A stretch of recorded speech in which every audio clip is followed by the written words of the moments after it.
O mês de fevereiro foi recheado de leituras por aqui. Eu fiz o desafio do 7 em 7, que na verdade se tornou o 7 em 5. Se você ainda não viu o vídeo, vou deixar aqui na descrição para vocês. Mas fora esses livros, eu li outros dois, então totalizando 9 livros. E eu também li um conto. Eu vou começar a trazer os contos também que eu for lendo para cá, porque eles são partes de coletânea. Eu acho que isso mostra também outras coisas que eu li, que eu posso comentar com vocês e como que eu cheguei nelas. Então vamos começar por esse conto, porque foi a primeira leitura concluída de fevereiro. Eu li o conto A Segunda Vida, do Machado de Assis. E como que eu cheguei nesse conto, né? Eu tava lendo um texto de apoio para Memórias Póstumas de Brás Cubas, que é uma das leituras atuais da Biblioteca Secreta, e esse texto falava também desse conto A Segunda Vida, porque tem um questionamento, né, na área literária, entre os críticos de Machado de Assis, que de onde que é esse lugar que o Brás Cubas ele vai escrever. Porque tem alguns momentos do texto que ele dá a entender que ele está no Rio de Janeiro, mas a gente não entende se ele tem uma experiência corpórea ou não. E o que acontece é que nesse conto A Segunda Vida, a gente tem um personagem que de certa forma reencarnou. Ele explica um pouquinho de como que ele passou, né, para outro plano e reencarnou, e ele conta também o que ele tem feito da vida dele até então. Ele conta isso, né, para um padre, um tipo de sacerdote, porque ele teve um pesadelo e ele vai então conversar com esse sacerdote. É um conto bem interessante, bem curtinho, e que as pessoas daí fazem algumas relações com uma origem já de Memórias Póstumas nesse conto. Avançamos para os livros, então. Eu não deixei na ordem aqui, mas eu vou falar na ordem que eu li, tá? Nós começamos então com Do Que Eu Falo Quando Eu Falo de Corrida, do Murakami. Eu amei esse livro, ele tá todo anotadinho aqui. Eu tô pensando em talvez trazer um vídeo para falar especificamente dele aqui no canal. Me digam se vocês têm interesse. E é um livro muito inspirador. O Murakami, nesse livro, ele vai explicar um pouco como que a corrida entrou em sua vida e um pouco de como que isso vai influenciar também na sua escrita, na sua resiliência. É um livro que, para mim, pessoalmente, foi muito inspirador. Você sai, assim, pelo menos eu saí, né, do livro querendo correr uma maratona, porque, gente, o Murakami, ele corre uma maratona por ano, pelo menos. Se eu não me engano, ele corre uma maratona no inverno e ele também é triatleta e ele faz um triatlon no verão. Então, assim, gente, ele é um cara acima da média mesmo. É muito interessante ver ele comentando dos desafios que ele sofreu. Tem aqui uma parte que ele fala de uma maratona, acho que foi uma ultramaratona que ele participou, não tô bem lembrada agora, que ele comenta as fases que o corpo dele e a mente dele passaram ao longo dessa maratona. E isso foi muito interessante, você perceber a mudança. Eu acabei de fazer a minha primeira corrida de rua, né? Gente, eu sei que assim não é nem perto, mas para uma pessoa que tá saindo do sedentarismo, é para mim uma grande maratona. Vou deixar também o vlog aqui que eu comento sobre essa minha experiência. E eu lembro de lembrar durante a corrida desse livro, porque a tua percepção de esforço vai mudando ao longo da corrida, o teu corpo vai reagindo de forma diferente, a tua mente vai trabalhando de forma diferente. Eu, assim, saí totalmente inspirada desse livro, e desde então que eu tenho saído para correr, para me exercitar, eu tenho pensado no Murakami. É um livro bem curto, mas bem gostoso de ler. Em todo o processo aqui, ele está se preparando para uma maratona, e ele vai falar também da mudança do próprio corpo dele, dos resultados que ele tem ao passar dos anos, porque ele está envelhecendo, então ele já não tem mais aquela grande performance que ele estava acostumado. Livro muito bacana, dá para tirar muitas reflexões daqui. E nós avançamos então para O Hobbit, esse livro maior do que a minha cabeça. A gente está fazendo a leitura, também finalizando, a gente vai fazer a discussão já na Biblioteca Secreta. Caso você tenha caído de paraquedas aqui, a Biblioteca Secreta é a forma que eu chamo a minha área de membros aqui no canal e é onde eu faço as leituras conjuntas. Então, caso vocês queiram participar, basta se inscrever a partir do nível 2, que você entra no grupo do Telegram, participa das conversas, participa das lives, vai ser mais do que bem-vindo. Então, nós lemos este livro e assim, foi uma delícia para mim, é um livro muito gostoso, tem como você tirar inúmeras reflexões dele, mas para mim o principal ponto foi assim um divertimento, foi um momento de relaxar mesmo com a literatura, que não é comum para mim, que vocês sabem, né, de acordo com o que eu normalmente leio. Então foi um livro muito gostoso. Aqui a gente vai acompanhar a jornada do Bilbo, que entra em uma aventura com todos esses anões para ali derrotar um dragão, que é o Smaug, que está sob a montanha. Eu gosto muito de como ele vai sendo transformado ao longo dessa jornada. E eu acho muito interessante como ele era uma pessoa pacata até então, mas ele se mostrou aberto, não tão aberto, mas o suficientemente aberto para viver algo diferente na sua vida. E me lembrou muito do Deserto dos Tártaros. Estou a 0 vídeo sem falar do Deserto dos Tártaros aqui, porque ele vai e ele não se fecha para as experiências, ele não fica esperando algo acontecer ali de dentro da sua toca, literalmente. E esse livro aqui é muito legal, muito bonito. Me deu muita vontade de retomar a leitura de fantasias. Então, assim, Tolkien arrasou nesse livro. Eu entendo porque que ele é favorito de tanta gente. E é uma leitura que para mim foi realmente muito prazerosa. Fiz a releitura de O Velho e o Mar no Epílogo, que é o clube da Thay. Eu fiz a releitura, né? Eu li faz quase um ano, acho que faz 11 meses que eu li este livro. E, gente, não me matem, por favor, mas eu gosto do livro, acho que é uma história bonita, uma história reflexiva, mas que eu não consigo me adaptar à escrita do Hemingway.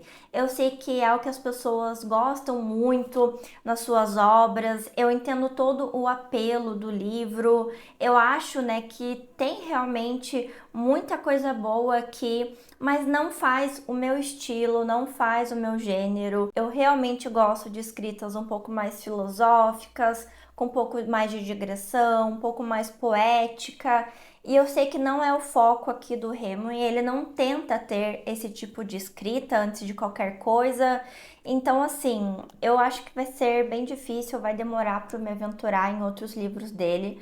Neste livro, eu acho que todo mundo conhece a história, né, desse velho que está 84 dias sem pescar. Ele vai a alto mar e passa 3 noites degladiando ali, lutando com um peixe que seria então o maior peixe que ele já teria pescado em sua vida. E para você saber se ele vai ter sucesso ou não nessa empreitada, você precisa ler o livro. Eu acho que é uma história que me conecta um pouco assim com a minha infância, porque meu pai pescava quando a gente era criança, então isso me remete um pouco às minhas origens, da onde eu vim, da onde eu saí, mas eu acho que ele tem um pouco mais esse apelo emocional para mim. Uma das coisas que me emocionam muito nesse livro é o como ele, ao todo tempo, ele chama o garoto, que é o Manolin, que é o menino que ele ensinou a pescar, que no momento não tá trabalhando com ele, mas que ele tem muito afeto, e também essa forma com que o peixe é um espelho desse velho, é um espelho dos seus sentimentos e de certa forma os dois estão lutando pela própria vida. O Velho Mar eu li no desafio dos 7 livros, então aqui a gente já entrou nessa seara. O próximo livro que eu li foi O Corvo, do Poe. Eu já tinha ouvido muito falar, né, deste livro. Confesso para vocês que eu tinha muita curiosidade porque é um poema muito referenciado na literatura. Então acho que é o tipo de livro que faz sentido a gente ter na nossa bagagem, mas eu também não sou a pessoa dos poemas. Vocês vão ver aqui que tem várias negativas nesse vídeo, e eu acho que com o passar do tempo é natural a gente perceber preferências, coisas que funcionam mais, coisas que funcionam menos. E eu acho que é importante sinalizar também que não é porque tem um estilo ou um gênero literário que não é tão a tua pegada que você não deva de vez em quando se aventurar porque eu percebo que os nossos gostos também vão mudando, vão amadurecendo, os nossos interesses mudam, né, ao longo do tempo. Eu tenho cada vez mais me sentindo atraída para a não ficção, pelo menos um livro, 2 livros por mês eu tenho lido de não ficção. Então, isso é algo totalmente novo para mim. Então, fica também essa sugestão para vocês, que teve alguns livros aqui que eu saí um pouco da minha zona de conforto, e eu acho que esses desafios de maratonas literárias, eles são benéficos para isso, para você testar coisas novas. Apesar disso, eu gostei muito do conto do Poe. Não sei se vocês conhecem, eu acho que é uma história bem difundida, né? Mas a gente tem esse homem sentado na sua casa e ele está refletindo sobre o luto que ele está sofrendo da perda da sua amada Leonora, não lembro. E ele escuta uma batida, ele acha que é alguém, ele fala que ele tá ali meio dormindo, meio insone, naquele estado de vigília, e quando ele vai ver, tem um corvo que adentra então essa casa. Ele senta em um busto de Atenas, então a gente tem aqui um contraponto dessa deusa que representa a sabedoria, a inteligência, o pensamento racional, com esse corvo que na verdade vai falar com esse homem dizendo nunca mais. Então a gente tem uma reflexão de que corvo que é esse? É algo real? É algo irreal? Vocês já sabem que eu normalmente trago uma interpretação um pouco mais racional e menos mística, misteriosa. E ele vai fazer alguns questionamentos para esse corvo. Eu achei interessante o conto. E nessa edição que eu li, que é da Companhia das Letras, a gente tem 3 versões do poema. A primeira é na tradução do Fernando Pessoa, que é a mais bonita, mas é a que eu menos entendi. A segunda é a do Machado de Assis, a tradução dele, né, que é um pouco mais objetiva e é pelo qual eu entendi o conto. E a terceira a gente tem a versão do original, que se você consegue ler no original, fica a sugestão, é muito melhor o poema. Eu li pelo Kindle, né, vários desses livros eu li no Kindle, e daí a gente tem o benefício de conseguir pesquisar algumas palavras, porque não é o inglês que a gente utiliza hoje em dia, tem algumas palavras que são mais antigas. Da mesma forma com que a gente sente às vezes essa dificuldade com o próprio Machado de Assis, a gente encontra aqui no Poe, mas isso facilita muito a leitura e eu achei que eu ganhei bastante ali de entendimento do poema, mas eu fiz essa jornada de acordo com o que está proposto nessa edição. Li meu primeiro Steiner, Com Aqueles que Queimam Livros. É um livro curtíssimo também. Eu gostei do livro, ele traz reflexões do papel da leitura, da escrita, como nós somos transformados pela literatura, e essa é uma temática que eu gosto muito. Então ele traz as reflexões também do papel dos autores quando mortos já, e como eles não sobrevivem às suas obras, o quanto isso é triste às vezes. Como às vezes a gente tá com o nosso livro, futuro livro favorito abandonado na estante, seja da nossa própria casa, quanto a de um sebo. Ele vai falar também do papel da linguagem através dos tempos e como ela é importante para nós. Isso eu acho que é uma reflexão bem bacana. Eu confesso para vocês que ele não foi um livro que agregou tanto para mim, porque eu tenho lido muitos livros com essa pegada, com essa temática. Então, eu não acho assim que ele proporcionou uma reflexão muito diferente, mas se você está embarcando agora nesse tipo de literatura, nesse tipo de assunto, né, é uma ótima indicação porque ele é um livro curto, então você consegue experimentar para ver se essa temática realmente vai lhe agradar. Li também o Rudan, do Turgenev, foi um dos livros que estava na minha lista de 25 livros para 2025 e eu confesso que ele estava na minha lista de desejos há um bom tempo, então achei que era o momento de tirá-lo. Fiz a leitura então e não gostei, gente. Eu tô aqui numa crise porque, fora o Diário de um Homem Supérfluo, tudo que eu li do Turgenev eu não curti, então assim, tô um pouco sofrida com esse aspecto, porque eu gosto muito do Diário de um Homem Supérfluo. Mas voltando aqui para Rudan, nesse livro a gente tem esse homem, o Rudan, obviamente, sendo introduzido em um microcosmo ali da aristocracia russa que está vivendo no campo no verão. E ele é introduzido então nesse cenário, numa casa de uma matriarca que tem uma filha. Eles têm aqueles momentos que vai todo mundo na casa de todo mundo, toma café e janta, e lê textos, e lê livros, tem trocas intelectuais. E ele é um intelectual, ele é um homem da universidade, dos estudos, e por conta disso, logo no começo, ele encanta todo mundo, com exceção de um personagem específico, com a sua eloquência. Mas tem alguns personagens que ficam com um pouco de pé atrás com ele, porque fala que ele é um homem meio pavão, assim, que fala, mas que um homem de verdade, um homem inteligente, ele não fica se sobressaindo nas suas palavras. Ele vai desenvolver um afeto por uma personagem do livro. Essa personagem vai retribuir esse sentimento e a gente vai ver no final se ele vai se provar um homem de ações ou um homem apenas de palavras, não concretizando aquilo que fala. Lembrando que o Turgenev ele sempre aborda, né, a temática do homem supérfluo nas suas obras, e aqui não é diferente. O Rodin vai ser esse homem supérfluo. Eu senti um pouco de diferença de outros livros que abordam esse tipo de psicologia de personagem, porque aqui a gente não tem um personagem tão melancólico, mas no final a gente sempre vai ter a reflexão de que se aquela vida que foi vivida valeu a pena ou não. Como eu comentei, eu não gostei da história, não gostei do desenvolvimento, mas trouxe sim um elemento diferente, que foi esse personagem um pouco mais pavão e menos introspectivo, que eu acho que traz um contraponto a tudo que eu já havia lido nesse sentido até então. Eu tava tentando me lembrar aqui quando que eu me formei. Eu acho que a minha colação de grau foi em 2020, então já faz uns 5 anos que eu me formei, e que na verdade quando eu estudei esse texto na faculdade, já deve fazer uns 9 anos, que é o Édipo Rei. Eu li aqui nessa edição que eu ganhei de presente, por sinal. Foi um reencontro, então foram 3 releituras esse mês. 2025 promete ser o ano das releituras.